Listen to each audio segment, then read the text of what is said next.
Hey, Piper. I'm just finishing up shining this pipe up with some Carmax. And I actually had a fail on another video, or I would have showed y'all what it looked like from the beginning. And I'm not through with it yet.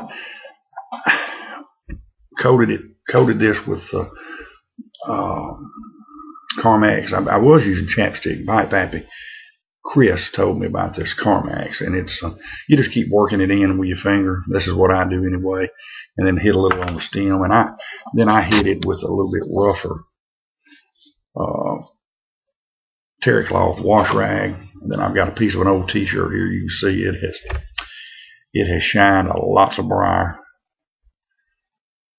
in its day, but it is soft, and I just hit it. I want to get a buffing wheel, but like I say, I wished I'd have showed y'all this pipe. It wasn't in bad shape. This is one that's been sitting about a month, hadn't been smoked.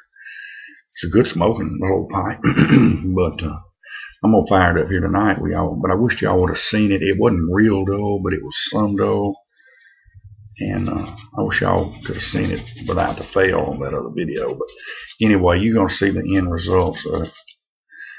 And this Carmax, like I say, is a lot better than paying $6 a jar, a tube for that doggone Brevia. I put a little of it on my lips while ago too. But anyhow, tonight I'm gonna smoke some Peterson Sunset Breeze. And this is, let's see, it says on here, this is it's an amaretto, basically flavor. Let's see, it says promising a unique smoking experience. This blend of first choice Virginia, burley, and black cavendish is crowned by a wonderful amaretto aroma. And Peterson Sunset Breeze is a great little aromatic, for sure. And it's one that truly tastes. You taste the amaretto in it. And here's what it looks like. I hadn't had this particular tin long. I keep this on hand and smoke it fairly regular. This is the second tin of this I bought, and just kind of getting into it a little bit. I've had it 3 or 4 weeks and just have had several new blends that I tried, and just like some of the others, this kind of got pushed to the side. Hope all you lovers had a good Valentine's. We did what most old folks do. We kind of hung around the house a little bit. I did get her a Valentine's gift, and I almost forgot Miss Emily. I didn't leave the restaurant today until after 6 o'clock, which is late for me. My mom picked Emily and my niece up. Emily and my little niece are in the same class. And the teacher was very wise at the beginning. She took my wife's advice and separated them. Because all those 2 little girls wanted to do just talk. So they put them on opposite ends of the class. But they're classmates and cousins. First cousin, my sister's little girl. But she went to their little Valentine's party, my mother did, and then checked them out about 1:30. They got to get out early. Of course, they ain't had no school this week for the weather. They only went to school 1 day this week. And all they did was have a Valentine's party today. That was the biggest thing they did. And then they're out of school Monday for President's Day, so they are getting out of the groove. I didn't have to pick her up from school, so I almost messed around, worked too late to get her anything, and I stopped. There's a little place had a 10 up beside this little convenience store around the corner from the house.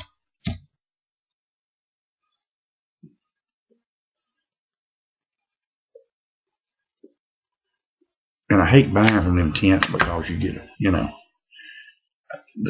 they sell fireworks there most time, but they threw this tent back up and had a lot of, you could tell it had stuffed teddy bears and stuff in it.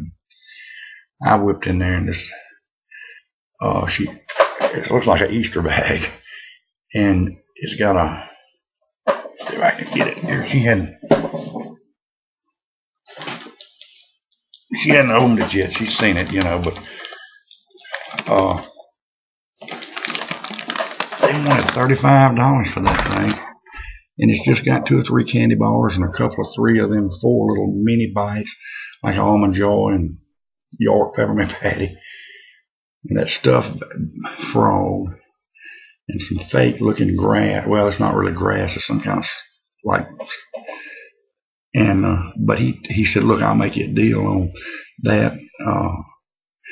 Give me $15 for it, and I took it. And that's about what it's worth. But so I come out all right on it, and figured I was going to have to spend that kind of money. But I was in a bind, way behind, and willing to make a deal. So I needed to get that baby something for Valentine's, and just about was to the point. I was going to, if he decided to rob me, I was going to just about pay it. But he treated me right.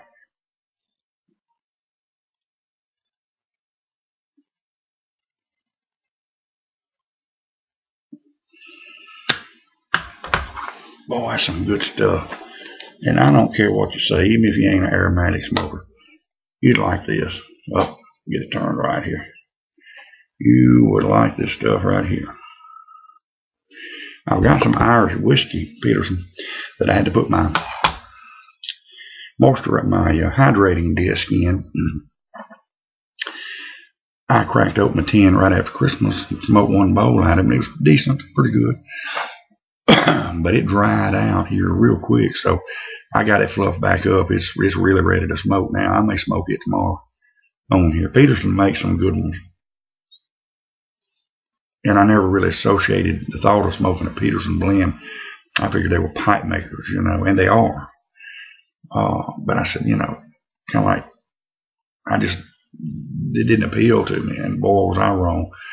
Peterson's, I've thoroughly enjoyed taking the Peterson's adventure and trying theirs, and of course the MacBarians. Did a couple of Dunhills. Of course, they've got a lot of English blends, and they got some good quality ones. And this year, for 2014, I'm going to be on a rat race adventure. This is going to be, try to make this the rat race year. You know, because last year I did the MacBarian thing and Peterson, so it'll be rat race, and I don't know who else this year for my 14 adventure. So, oh.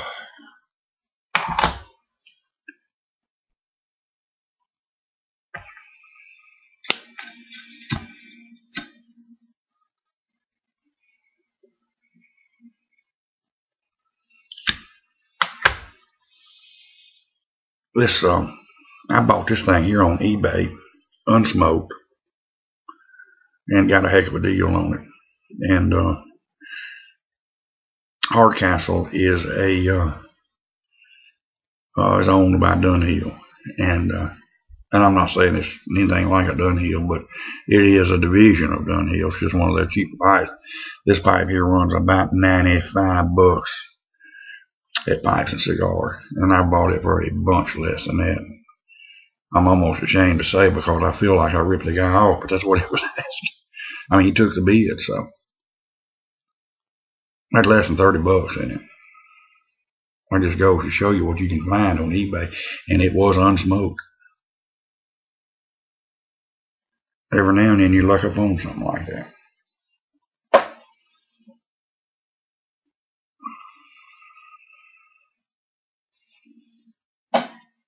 But tomorrow's Mardi Gras here in Monroe.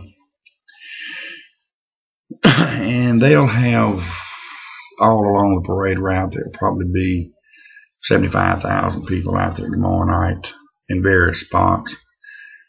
And but it's all up and down US 80 and the old downtown West Monroe. It's gotten to be a pretty big deal here. I say 75. I may be stretching that a little, but it's in the 50s, I'm sure, maybe even 60, and it may be 75. I've heard 75 before, but you know, who knows? I'd rather be on the conservative side, but it's the one time a year that they don't harass them out on the streets for drinking them a little bit, or you get in West Monroe and they're gonna harass you some, but that's just their nature. But But we're going to go with some friends of ours, the ones we had dinner with. They're putting up their trailer in the old part of West Monroe, which they've now called Antique Alley. They've opened all these old downtown shops up into antique and collectible shops. So we're going to go down and check on them. They're going to be selling gator bites and gator on a stick out of their food trailer. We chose not to this go around because we was a little late getting it put together, and I didn't want to try to do something that fast in a week's time. But we're going to go down and visit them, and I'm going to look around for some estate pipes at some of these little shops down there tomorrow, and may travel over to the Bonnie and Clyde trade days tomorrow. We'll go over on some advice from Pipe Pappy and check that deal out. And we've been before and meet the guy over there. And thank you, Chris, for helping me on that deal. And like you say, even in that thing's heyday, I don't know if it would support my vendors or not, food vendors. There was about 3 peak ones over there when that thing was peak. They had their place, might have been 4. But they had Shootout Restaurant or something. You know, everything was named after Bonnie and Clyde type deal. Had a Cajun place over there. And then they had an old man and woman that had a little place that just basically sold little food trucks. So their big specialty was breakfast. And believe it or not, when that thing was a heyday, man, there'd be 300 vendors out there or more. Well, they'd all spend money with them and eat sausage and biscuits and stuff. And he said, man, we made our money on breakfast. And then they'd stay there and do lunch, corn dogs, hamburgers, that kind of crap. But he said, you know, we'd go over there, and he said that's what we did for a retirement supplement. And he said we'd had a lot of months we'd knocked down $3,000, you know, in a 3-day period. Most of it was breakfast.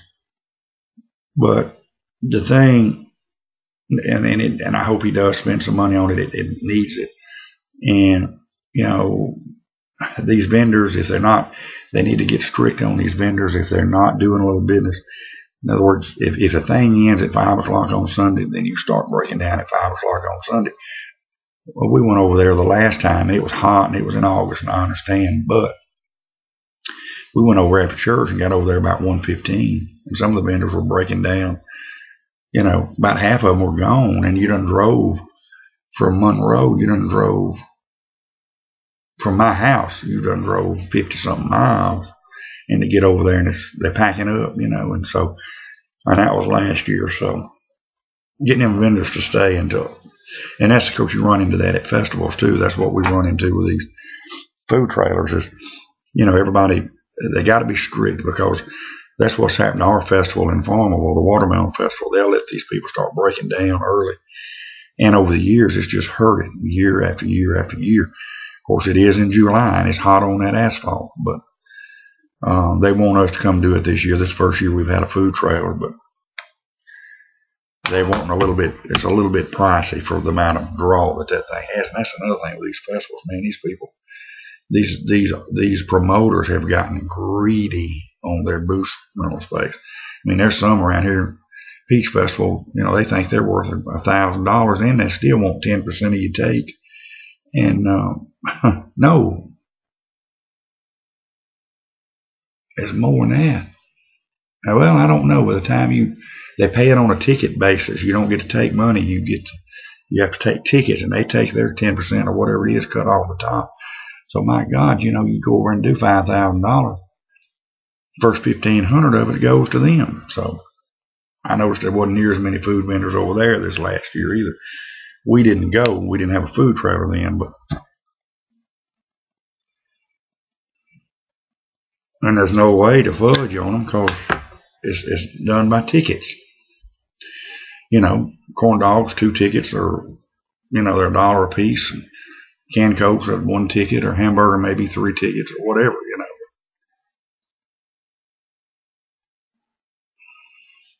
it's Sunset Breeze, smoking good, y'all. Well,